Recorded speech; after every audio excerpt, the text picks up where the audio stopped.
बिस्मिल्लाहिर्रहमानिर्रहीम। अस्सलामु अलैकुम वरहमतुल्लाहि वबरकातुहू।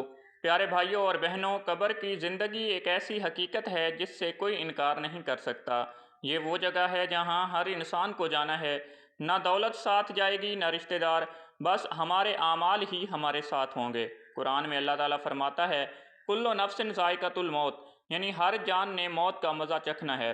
कब्र का सबसे बड़ा खौफ ये है कि वहाँ अंधेरा होगा, तन्हाई होगी और इंसान को अपने अमाल के मुताबिक सुकून या अजाब दिया जाएगा। लेकिन हमारे प्यारे नबी सल्लल्लाहु अलैहि वसल्लम ने हमें ऐसी दुआएं सिखाईं जो कब्र की तारीकी को उजाले में बदल देती हैं। इनमें से एक बहुत ही बाबरकत दुआ ये है, जिसका तर्जुमा ये है, ऐ अल्लाह मेरी कब्र में नूर अता फरमा, मेरे दिल में नूर, मेरे कानों में नूर, मेरी आँखों में नूर, मेरी ज़ुबान में नूर, मेरे बालों में नूर, मेरी खाल में नूर, मेरी हड्डियों में नूर, मेरे खून में नूर अता फरमा। ऐ अल्लाह मुझे नूर अता फरमा और मेरे नूर में इजाफ़ा फरमा। ये दुआ सिर्फ़ कब्र को ही नहीं बल्कि इंसान की पूरी ज़िंदगी को नौरानी बना देती है। दिल का नूर ईमान की मजबूती है, आँखों का नूर हराम से बचाता है, ज़ुबान का नूर झूठ और गुनाह से महफूज रखता है और यही नूर कब्र में उजाला बनकर साथ जाएगा।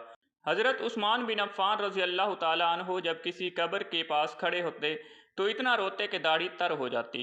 किसी ने पूछा, आप जन्नत और दोज़ख का जिक्र सुनते हैं तो इतना नहीं रोते जितना कब्र के जिक्र पर रोते हैं?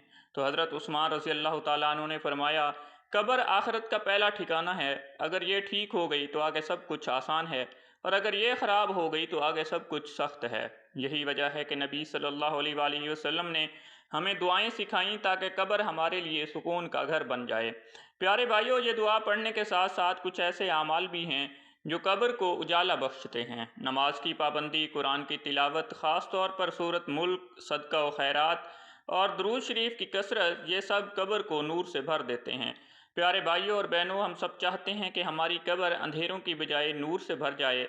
इसीलिए इस दुआ को अपनी ज़िंदगी का हिस्सा बनाएं और साथ साथ नमाज, कुरान, सदका और दुरूद शरीफ को भी कभी ना छोड़ें। कमेंट्स में ज़रूर बताएं कि आप ये दुआ रोज़ाना कितनी दफ़ा पढ़ते हैं।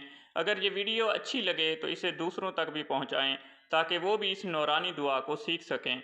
और चैनल को सब्सक्राइब करना ना भूलें ताकि मज़ीद ईमान फ़रोज़ वीडियोज़ आप तक पहुंचती रहें।